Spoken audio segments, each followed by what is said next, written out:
Samantala, sumailalim na sa inquest ng DOJ ang dalawang natakip na suspect sa pang-hold up at pamamaril sa Robinsons Galleria nitong Marso. Pareho namang itinanggi ng dalawang suspect na sangkot sila sa krimen. May live report si Mav Gonzalez. Mav?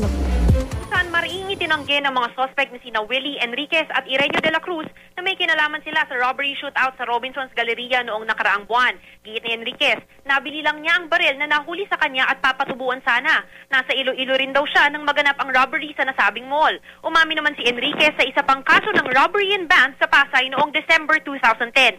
Isang money changer din daw ang ninakawan nila noon kaya napagbintangan siya sa kasong ito. Sabi naman ni De La Cruz, nadamay lang siya sa pag-aresto dahil siya ang nagmamaneho ng motorsiklong sinasakyan ni Enriquez nang mahuli siya.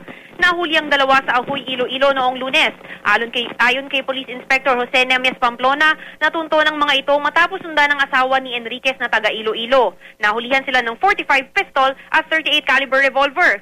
Mag-aalas 6:30 kahapon nang dumating sa NAIA ang sinakyan nilang eroplano mula sa Iloilo. Patuloy naman ang follow-up sa 4 pang suspect. Hindi pa rin tiyak kung sa QCPD o Iloilo sila mananatili pagkatapos ng inquest. Susan?